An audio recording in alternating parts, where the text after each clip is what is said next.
ஒரு மேடை பேச்சுக்கு இவ்வளோ பெரிய கைதுகள் தேவையா? உங்கள் அக்கா ஹஸ்பண்டோட பயன்படுத்துவீங்களா, உங்கள் தங்கச்சி ஹஸ்பண்டோட பயன்படுத்துவீங்களா, இல்லைன்னா உங்கள் அண்ணன் தம்பி இது யாரோடாச்சும் இந்த வார்த்தைகளுக்கு பயன்படுத்துவீங்களா? அப்படிங்கும் போது நாட்டின் முதலமைச்சரையும் புரிஞ்சுங்களா சம்மந்தமே இல்லாமல் ஒரு அன்ரிலேட்டடாக ஒரு ஃபீமேலையும் நீங்கள் டிஃபைன் பண்ணுறீங்கன்னா இது எவ்வளோ பெரிய அசிங்கமான ஒரு வேலை. செக்ஷனில் அவதூறு வழக்குகள் பேசியிருக்காருன்னா அவதூறு வழக்கில் எதிர்கொண்டு போகிறாங்க. ஒரு நாளை சட்டசபை கூடுகின்ற நேரத்தில் பட்ஜெட் அறிவிக்கிற நிலைகளை இப்படி ஒரு தடாரடி கைது தேவையான ஒரு பார்வை வைக்கிறாங்க. இல்லை இப்போ அவர் செஞ்சது அப்புறம் அவரை கூப்பிட்டு உட்கார வச்சு ஆரத்தி எடுக்க முடியும்? சொல்லுங்க சார், இந்த தவறு நீங்க செய்திருந்தீங்கன்னா என்ன பண்ணிருப்பாங்க? புரிஞ்சுங்களா? அப்படிங்கும் போது இந்த அளவுக்கு மரியாதையை கூட்டிட்டு போறதே தவறுங்கிறேன் நான். நீதிபதி இளந்தரையன் அவர்கள் ஒரு 12 மணி வரைக்கும் கைது செய்யக்கூடாது அப்படின்னு சொல்லி சொன்னதாக ஊடகங்களை செய்திகள் பார்த்தோம். அப்படின்னா உயர்நீதிமன்ற நீதிபதி சொல்வதை தாண்டி ஒரு செயல் போலீஸ் செய்யறாங்களான்னு ஒரு கேள்வி இருக்குங்கல்ல. இன்னைக்கு உயர்நீதிமன்றத்துல என்ன நடந்துச்சு அப்படின்னு கேட்டீங்கன்னா, இது எனக்கு அவங்க 12 மணி வரைக்கும் கொடுத்தாரு அப்படின்னா அது எனக்கு தெரியாது. அப்படி கொடுத்துருந்தாங்கனாலும் அது தவறான செயல். அதை நான் பதிவு செய்யறேன். இல்ல அப்படி கொடுத்திருந்து கைது பண்ணி இந்த கைது நடவடிக்கை புரிஞ்சுங்க. நான் எம்எல்ஏப்பா, நான் லீடர் ஆஃப் அப்போசிஷன், நான் என்ன வேணா பேசுவேன் அப்படின்றது ஒன்று இந்த சமுதாயத்தில் இருக்கக்கூடாதுங்கிறேன். நீங்க பேசினாலும் ஒரே தண்டனை இருக்கணும், நான் பேசினாலும் ஒரே தண்டனை இருக்கணும், பிளாப் பேசினாலும் ஒரே தண்டனை இருக்கணும், சிஎம் பேசினாலும் ஒரே தண்டனை. அதுதானே சார் சமுதாயம். உங்கள் சத்யாவில் இப்பொழுது ஆடி அதிரடி தள்ளுபடி. மெரிபா பன்னீர் சோடா, ஐ ட்ரஸ்ட் மெரிபா. ஆச்சி மசாலா, எந்த சமையலும் ருசி தேடும் ரகசியம், 20 ரூபாய். ரிஃப்ளெக்ட் வாய்ஸ் நேயர்களுக்கு வணக்கம். இன்றைய சிறப்பு நேர்காணலில் நாம் சந்திக்கிற சிறப்பு விருந்தினர் வழக்கறிஞர் ஆரோக்கிய சதீஷ் அவர்களை வரவேற்று நினைச்சுக்க சொல்லுவோம். சார் வணக்கம். வணக்கம் சார். எதிர்கட்சி தலைவர் உதயநிதி இன்றைய காலையிலே கைது செய்யப்பட்டு கொண்டு செல்லப்பட்டு இருக்கிறாரு. நேற்றைய தினம் பேசியதை ஒட்டி இந்த கைது அப்படின்னு பார்க்கப்படுது. இந்த கைதினுடைய பின்னணியில என்னென்ன வழக்குகள் பதியப்பட்டிருக்கு, இந்த கைதுக்கான காரணம் என்ன சார்? இல்லை, வழக்கில் பார்த்தீங்கன்னா நம்ம ப்ரெஸ்ஸை மட்டும் தான் பார்க்குறோம். ஒருத்தவங்க 6 செக்ஷன்லன்றாங்க, இன்னொருத்தவங்க 9 செக்ஷன்ன்றாங்க. என்னை பொறுத்த வரைக்கும் பார்த்தீங்கன்னா இது இணையத்தில் வந்திருக்கனால இன்ஃபர்மேஷன் டெக்னாலஜி ஆக்டும் வில் பி அட்ராக்டட். ப்ளஸ் பெண்களுக்கு எதிராக அவர் பேசியிருக்கனால அப்யூஸ் வேர்ட்ஸை யூஸ் பண்ணுறதுக்காக உமன் சைடு போட்டாலும் சரி, இல்லாட்டினா பிஎன்எஸ் சைடு போட்டாலும் சரி. ஸோ இன் ஆல் சைடு பார்த்தீங்கன்னா இவர் கவர்மெண்ட்டுக்கு அகேன்ஸ்டாக பேசுகிறது இல்லையோ எல்லா விதத்துலையுமே வழக்கு வரும். கண்டிப்பாக இந்த செக்ஷன்ஸ்லாம் அட்ராக்ட் ஆகும். கண்டிப்பாக நம்ம எஃப்ஐஆரை பார்த்த பிறகு தான் நம்ம அதை சொல்ல முடியும். இப்போது இந்த கைது அப்படிங்கிறது பொதுவாக அவதூறு வழக்குகள், மேடை பேச்சுகள் இந்த மாதிரி அவதூறு வழக்குகள் போடுவாங்க. அப்படி இருக்கும்போது இது தடாரி கைது அப்படின்னு ஒரு பார்வை அரசியல் பார்வைகளால் வைக்கப்படுது. இந்த ஒரு அவதூறு ஒரு மேடை பேச்சுக்கு இவ்வளோ பெரிய கைதுகள் தேவையா? சார், நான் அவர் பேசின பேச்சு என்னன்னு உங்களுக்கு தெரியுமா? நம்ம இப்போ இன்டர்வியூவில் கூட அது பேசுறதுக்கு ரொம்ப சங்கோச்சமாக இருக்கா? நீங்கள் பேசுவீங்களா அந்த மாதிரி? நீங்கள் பேசுவீங்களா? அப்படிங்கும் போது நீங்களும் நானும் இன்டர்வியூவில் கூட ஒரு வார்த்தையை நம்ம பேசணுன்ற தயங்கும் போது ஒரு எல்ஓபி லீடர் ஆஃப் அப்போசிஷன், ஓகேங்க, ஒரு லீடர் ஆஃப் அப்போசிஷன் இந்த மாதிரி வார்த்தைகளை பயன்படுத்தலாமா? சொல்லுங்க, நீங்களே சொல்லுங்க. இந்த தரவுல கூட உங்களால பேச முடியாதுன்னு நீங்க சொல்றீங்க. புரிஞ்சுக்கலாம். நம்ம எதுவுமே இல்லை, டிஸ்கஷனுக்கு தான் வரோம். புரிஞ்சுக்கலாம். ஒரு டிஸ்கஷன்ல கூட உங்களால பேச முடியாத வார்த்தைகளை, இந்த வார்த்தைகள்ல உங்க குடும்பத்துல உங்க பங்காளி கூட நீங்க சண்டை போட்டிருப்பீங்க, பயன்படுத்துவீங்களா? உங்க அக்கா ஹஸ்பண்டோட பயன்படுத்துவீங்களா, உங்க தங்கச்சி ஹஸ்பண்டோட பயன்படுத்துவீங்களா, இல்லைன்னா உங்க அண்ணன் தம்பி இது யாரோடாச்சும் இந்த வார்த்தைகளுக்கு பயன்படுத்துவீங்களா? அப்படிங்கும் போது நாட்டின் முதலமைச்சரையும் புரிஞ்சுங்களா சம்பந்தமே இல்லாமல் ஒரு அன்ரிலேட்டடாக ஒரு ஃபீமேலையும் நீங்கள் டிஃபைன் பண்ணுறீங்கன்னா இது எவ்வளோ பெரிய அசிங்கமான ஒரு வேலை. சொல்லுங்க. ஏன்னா உங்களுக்கு பார்த்தீங்கன்னா அதை பற்றி ஒன்றுமே கிடையாது. You always do this, you always done this. புரிஞ்சுங்களா? இது பாரம்பரியமாக திமுக இது செய்து கொண்டு இருக்கிறதுங்கிறதுல எனக்கு எந்த விதமான இதுவுமே கிடையாது. இதே தான் செய்கிறாங்க. இன்னைக்கு இதுக்கு முன்னாடி பார்த்தீங்கன்னா எடப்பாடி பழனிசாமியை பார்த்தீங்கன்னா சசிகலா அவர்கள் காலில் விழுந்ததை எவ்வளோ கொச்சையாக பேசினாப்ல. புரிஞ்சு. அதுக்கு முன்னாடி பார்த்தீங்கன்னா அவங்க அப்பாவை எடுத்துக்கோங்க, அவங்க அப்பா பேசாத பேச்சே கிடையாது. புரிஞ்சுங்களா? அதுக்கப்புறம் நீங்கள் கிரேட் கிராண்ட் ஃபாதர் கலைஞர் அவர்களை எடுத்துக்கோங்க. கலைஞர் அவர்கள் எப்படி பேசியிருக்காரு? திராவிடம்னா எங்கே காட்டுனா அப்படின்றதுக்குன்னா என்ன வார்த்தை யூஸ் பண்ணியிருக்காரு? பாவாடை அப்படின்னா யூஸ் பண்ணியிருக்காரு. இந்த மாதிரி ஒரு கட்சியை இன்னைக்கு பார்த்தீங்கன்னா சோசியல் மீடியானால தான் முகத்திரை கிழிக்கப்படுது. நல்லா யோசிச்சு பாருங்க. இது நேற்று பேசினதுக்கு அப்புறம் எந்த மெயின் ஸ்ட்ரீம் மீடியால இதை டிபேட்டா வச்சாங்க? இல்ல எந்த மெயின் ஸ்ட்ரீம் மீடியால ஒரு டிபேட்டா வச்சாங்க சொல்லுங்க சார்? ஒரு எதிர்க்கட்சி தலைவர் இன்னும் பேசியிருக்கிறாரு, அதுக்கு உண்டான செக்ஷன்ல அவதூறு வழக்குகள் பேசியிருக்காருன்னா அவதூறு வழக்குல எதிர்கொண்டு போறாங்க. ஒரு நாளை சட்டசபை கூடுகின்ற நேரத்தில் பட்ஜெட் அறிவிக்கிற நிலைகளை இப்படி ஒரு தடாரடி கைது தேவையான ஒரு பார்வை வைக்கிறாங்கல்ல. இல்ல இப்ப வந்து அவர் செஞ்சது வந்து அப்புறம் அவரை கூப்பிட்டு உட்கார வச்சு ஆரத்தி எடுக்க முடியும்? சொல்லுங்க சார். இந்த தவறு நீங்க செய்திருந்தீங்கன்னா என்ன பண்ணிருப்பாங்க? என்ன பண்ணிருப்பாங்கன்னு சொல்லுங்க சார். போலீஸ நீங்க இந்த நாளைக்கு இத பேசுறது கூட சங்கோச்சப்படுறீங்க. நாளைக்கு இதே பேச்ச வந்து நீங்க பேசுறீங்க, புரிஞ்சுங்களா? உங்களை எப்படி கூட்டிட்டு போவாங்க போலீஸ் ஸ்டேஷனுக்குன்னு உங்களுக்கு தெரியுமா? எப்படி கூட்டிட்டு போவாங்க? எப்படிங்க கூட்டிட்டு போவாங்க? இன்ன வரைக்கும் மகளிர் அணி இறங்கியிருக்கோம், மகளிர் பாதுகாப்பு சங்கங்கள்லாம் இறங்கியிருக்கோம். உங்களுக்கு என்ன மாலை போட்டிருப்பாங்க? என்ன மாலை சார் போடுவாங்க சொல்லுங்க, புரிஞ்சுங்களா? அப்படிங்கும் போது இந்த அளவுக்கு மரியாதையை கூட்டிட்டு போறதே தவறுங்கிறேன் நான். உங்களுக்கு ஒண்ணு, அந்த ஃபிளாப்புக்கு ஒண்ணா? Failure leader of opposition flop.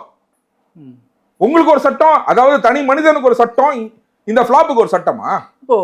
இப்ப இது கூட்டிட்டு போறது ரொம்ப கௌரவமா கூட்டிட்டு போறாங்களா, ஓகேங்களா, அசிங்கப்படுத்தி கூட்டிட்டு போறாங்களா? இப்ப சொல்லுங்க, உங்களுக்கு நடந்திருந்தா இது எப்படி நடந்திருப்பாங்க? உயர்நீதிமன்றத்துடைய நீதிபதி இளந்தரையன் அவர்கள் ஒரு 12 மணி வரைக்கும் கைது செய்யக்கூடாது அப்படின்னு சொல்லி சொன்னதா ஊடகங்களை செய்திகள் பார்த்தோம்.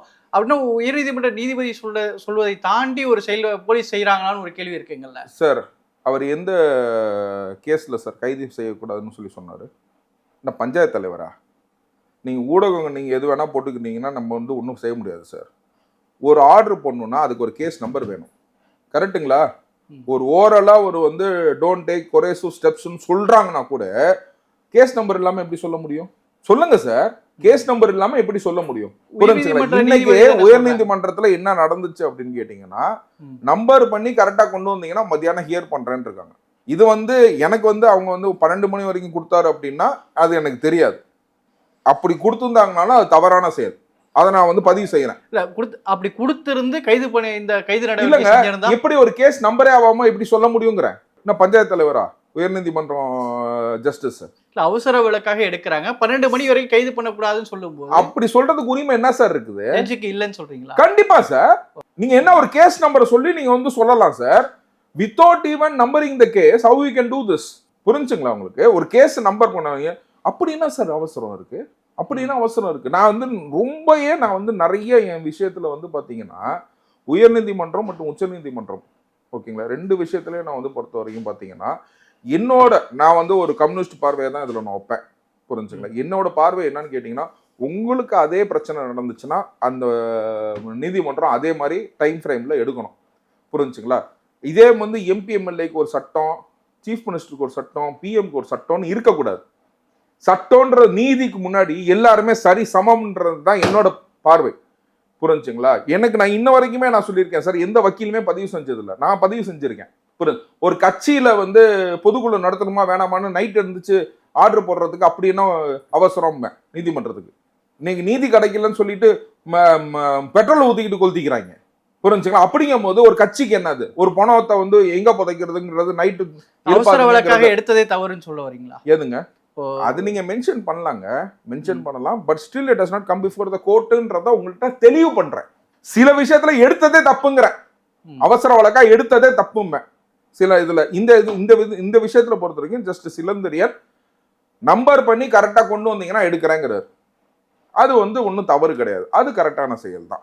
ஏன்னா போய் மென்ஷன் பண்றாங்க, புரிஞ்சுங்களா? ஏன்னா கியாசக்கா இருக்கும், புரிஞ்சுங்களா? மக்கள்லாம் புரட்சி வரமா பேசுவாங்க, புரிஞ்சுங்களா? அதனால நீங்க வந்து இந்த மாதிரி செய்யுங்க அப்படின்னு சொல்லும் போது அது கண்டிப்பா நீங்க வந்து அவசர வழக்க கோர்ட் நேரத்துல மென்ஷன் பண்ணனால எடுத்துக்கலாம். நான் வந்து சொன்னது வந்து நைட்டு மென்ஷன் பண்ணி நைட்டே ஆர்டர் போடுற அளவுக்குனா ஒன்றும் பெரிய இது கிடையாது. அதெல்லாம் நான் சொல்றேன், அதெல்லாம் நான் வந்து சொன்னது. ஏன்னா ஒரு சாதாரண மனுஷனுக்கு கோர்ட், இப்ப நீங்க உங்களை அரெஸ்ட் பண்ணியிருந்தா கூட நான் போய் மென்ஷன் பண்றேன்னு வச்சுக்கோங்க, justice journalist has been arrested for so and so reason, so kindly take up this matter in the lunch motion சொன்னா ஓகே சொல்லுவார். இதுல தவறு கிடையாது. இந்த கேஸை பொறுத்த வரைக்கும் அவர் மதியானம் எடுத்து ஆர்டர் பண்ணட்டுமே. சரி சார், இப்போ ஏற்கனவே வந்து கரூர் சம்பவம் வந்து நடக்கும்போது இந்த பெஞ்ச் வந்து உயர்நீதிமன்றம் விசாரிக்கக்கூடாது, ஜஸ்டிஸ் செந்தில்குமார் அந்த பெஞ்சில் வந்து கூட நீங்களாம் கூட அது தவறு. இல்லை நான் வந்து அது ரொம்ப தவறுன்னு சொல்லிட்டு அன்னைக்கு ஜஸ்டிஸ் செந்தில்குமார் கேஸ் எடுக்கும் போதே தவறுன்னு சொல்லி நான் பதிவு பண்ணியிருக்கேன். சரி, இப்போ இந்த இது வந்து தஞ்சாவூர் கிழக்கில் தான் இந்த வழக்கு பதிவு செய்யப்பட்டிருக்கு. அப்போ இது வந்து மதுரை உயர்நீதிமன்ற எல்லைக்குள்ள தானே வரும். இப்போ இதை சென்னை உயர்நீதிமன்றம் எடுப்பது சரியா? இல்லை, நான் ஆக்சுவலாக நீங்கள் சொன்னது ரொம்ப கரெக்டு. ஜஸ்டிஸ் இளந்தரியனுக்கு வந்து இப்போ இருக்க போர்ட்ஃபோலியோ வந்து பார்த்தீங்கன்னா CBI and prevention and corruption act cases except bail and anticipatory bail application, writ petitions CRPC for all the years, all single bench matters including the criminal appeal and the writ petition relating to the criminal cases involving sitting or former MP or MLAs including those cases filed before the Madurai bench அப்படின்னு சொல்லி இருக்குது. புரிஞ்சுக்கலாம். அவர் போர்ட்ஃபோலியோவில் hence Udhayanidhi comes under the sitting MLA. Okay, புரிஞ்சுங்களா. அதனால இந்த portfolio justice இளந்தரியன்கிட்ட இருக்குது. ஸோ இந்த வழக்கை பொறுத்த வரைக்கும் ஜஸ்டிஸ் இளந்தரியன் வந்து இதை விசாரிக்கலாம் அப்படிங்கிறத நான் தெளிவுபடுத்துறேன். சார், இப்போ இந்த கைதை பொறுத்த வரையும் ஒரு உயர்நீதிமன்றத்துடைய பார்வை என்னவாக இருக்கும்? சார், நம்ம வந்து we should not I will not entertain any media trial for your information. புரிஞ்சுங்களா. ஏன்னா நம்ம வந்து சட்டத்தில் நான் சிஸ்டம், அதாவது சீனியர் அட்வொகேட் ஹரிஷ் சால்வே சொல்லுவார். புரிஞ்சுங்களா. நீ don't ever point out a single personality and tell this, point out an issue and tell this, address this, இது தப்பு சார் அப்படின்னு நான் இப்போ சொன்னேன். இல்லை, நைட் எடுத்து போடுற அளவுக்கு கொண்டு வந்தது. இப்போ இது வந்து கரெக்டான ஒரு விஷயம் தான் அவங்க மென்ஷன் பண்ணியிருக்காங்க. புரிஞ்சுங்களா. மென்ஷன் பண்ணால் வந்து லஞ்ச் மோஷனில் if everything is in order, அதாவது நீங்கள் பெட்டிஷனுக்கு உண்டான எல்லாத்தையுமே நீங்கள் கரெக்டாக நீங்கள் சப்மிட் பண்ணீங்கன்னா மத்தியானம் ஹியர் பண்ணுறேன்னு சொல்லியிருக்காரு. That's what has come to my ears, என் காதுக்கு வந்த செய்திகள். புரிஞ்சுங்களா. அப்படிங்கும் போது இது ரொம்ப கரெக்டான விஷயம். லஞ்ச் மோஷனில் அவங்க மூவ் பண்ணலாம். புரிஞ்சுங்களா. அவங்களோட கிரீவியன்ஸ் என்னன்னு சொல்லலாம். எஃப்ஐஆர் நீங்கள் சொல்கிற மாதிரி நமக்கு 6 செக்ஷனோ 9 செக்ஷனானவே இன்னும் வரைக்கும் தெரியல. எஃப்ஐஆர் வந்து வச்சிருக்காங்களா இல்லைன்னு கேட்கலாம். போலீஸ்ட்டை வந்து யூ கம்ப்ளீட்லி ரெஸ்பாண்ட் ஃபார் ஜென்ரலாக இந்த மாதிரி மேட்டரில் வந்து ஒரு ஏபி கேட்குறாங்கன்னு வச்சுக்கோங்க. புரிஞ்சுங்க. ஒரு ஏபி கேட்கும் போது என்ன சொல்லுவாங்கன்னு கேட்டிங்கன்னா, so okay let police shall respond அப்படிம்பாங்க. போலீஸ் ரெஸ்பாண்ட் பண்ணுற சொல்கிறதுக்கு 2 நாள் டைம் கேட்பாங்க. 2 நாள் ஜென்ரலாக வந்து 2 நாள் டைம் கேட்பாங்க. 2 நாள் கழிச்சு தான் வந்து போலீஸ் ரிப்ளை போடும். அப்படிங்கும் போது இன்றைக்கி அவங்க மென்ஷன் பண்ணாங்க அப்படின்னா நார்மல் கோர்ஸ் ஆஃப் டைமில், புரிஞ்சுங்களா, நீதி உங்களுக்கும் ஒன்றா இருக்கணும், சாமானியனுக்கும் ஒன்றா இருக்கணும், எம்பிக்கும் ஒன்றா இருக்கணும், எம்எல்ஏக்கும் ஒன்றா இருக்கணும், நாளைக்கு ஜஸ்டிஸ்க்கும் வந்து பார்த்தீங்கன்னா அவங்களுக்கு தனி ரூல்ஸ் அண்ட் ரெகுலேஷன்ஸ் இருக்குது. அந்த மாதிரி எல்லாத்துக்குமே சம நீதியாக இருந்துச்சு அப்படின்னா 2 நாள் கழிச்சு போடுவாங்க. இதுதான் நான் சொல்கிறது. Let the police shall answer, அப்போ நம்ம பார்த்துக்கலாம் அப்படின்னு சொல்லுவாங்க. ஏன்னா இது கொடுக்குற அளவுக்கு வந்து எனக்கு தெரிஞ்ச எந்த முகாந்திரமும் இல்லை. ஏன்னா அந்த நம்ம பேச்சுறது கூட நம்ம கூச்சப்படுற ஒரு விஷயத்த வந்து இது வந்து ஒரு ஃப்ளாப் பேசியிருக்கு அப்படின்னா கண்டிப்பாக உள்ளுக்குள்ள வைக்கணும் அப்படின்றது தான் என்னோட கோரிக்கை கூட. ஒரு 7 ஆண்டுகளுக்கு குறைவான தண்டனை உள்ள கேஸுகளில் அரெஸ்ட் பண்ண வேண்டிய அவசியம் இன்னும் உச்சநீதிமன்றத்தை தீர்ப்புகள் இருக்கிறதாலாம் சில விஷயங்கள்லாம் பேசப்படுதுங்களா? இப்போ இந்த உதயநிதி அவர்கள் மீது பதியப்பட்டிருக்கக்கூடிய, எதிர்கட்சி தலைவர் மீது பதியப்பட்டிருக்கக்கூடிய இந்த வழக்கில் 7 ஆண்டுகளுக்கு மேலான உள்ளதா? இல்லை, கண்டிப்பாக வந்து 7 ஆண்டுகள் உள்ளுக்குள்ள இருக்கதா. அதாவது என்னன்னு கேட்டிங்கன்னா, looking on the circumstances of the case. புரிஞ்சுங்களா. இப்போ ஒன்றும் இல்லைங்க, ஒரு ஹபிச்சுவல் அஃபண்டர் ஒருத்தன் இருக்கான், அவன் திருட்டு பயலாக இருக்கான். ஒரு திருடனுக்கு எவ்வளோ நீங்கள் 2 வருஷம் 3 வருஷம் கொடுப்பீங்களா? திருடினாலும் ஈவினிங் விட்டுருப்பீங்களா? அஃபென்ஸ் நம்ம பார்க்கணும். ஓகேங்களா. திரும்ப வந்தானா ஈவினிங்கும் அவன் திருடுவான். புரிஞ்சுங்களா. அந்த மாதிரி ஒரு சூழ்நிலையில் வந்து பார்த்தீங்கன்னா எப்போ 7 இயர்ஸுங்கிறது பிளைண்டாக மேண்டேட்டரியாக நம்ம வந்து யோசிக்கிறது கிடையாது. இப்போ இந்த பர்சன் வெளியில் இருக்கிறதுனால என்னென்ன பிரச்சனை வரும், வெளியில் இருந்தால் நாளைக்கு வந்து ஒன்றுமே இல்லைங்க. இன்றைக்கி வந்து மாதர் சங்கம் வந்து நாளைக்கு ஒரு ப்ரொட்டஸ்ட் உண்டாக்குறாங்க. அப்போ டிஎம்கேக்கும் மாதர் சங்கத்துக்கும் பிரச்சனை வருது. உதயநிதி வந்து அப்படி நின்று கையை தூக்குறாப்புல. புரிஞ்சுங்களா. இந்த சைடு தாவேகால போய் ஒரு தலைவர் கையை தூக்குறாப்புல. அந்த சைடு அதிமுகலேருந்து வந்து பால்டாயில்னு சொல்லிட்டு ஏற்கனவே பால்டாயில் சண்டை அவங்களுக்குள்ளே இருக்குது. புரிஞ்சுங்களா. அவங்க கையை தூக்குறாங்க. இதனால் வந்து ஒரு பிரச்சனைக்கு உண்டான விஷயமா வருமா வராதா? புரிஞ்சுங்களா. இன்றைக்கி ஒரு பிரச்சனைக்கு உண்டான விஷயமா வருமா வராதா? ஸோ இந்த விஷயத்தில் நீங்கள் வந்து ப்ரொடெக்ஷனாக நீங்கள் பார்க்குறீங்க. இதுக்கு முன்னாடி ஒருத்தர் வந்து எலும்பு உடப்பேனார். புரிஞ்சுங்களா. அவர் தூக்கி 15 நாள் உள்ளுக்கு வச்சாங்களா? அதுவும் 7 வருஷத்துக்கு கீழே தானே இருந்துச்சு. அவருக்கு எப்போ பெயில் கொடுத்தாங்க? 17ஆவது நாள். ஓகே, பெயில் கொடுத்தாங்க. பெயிலில் என்ன கண்டிஷன் போட்டாங்க?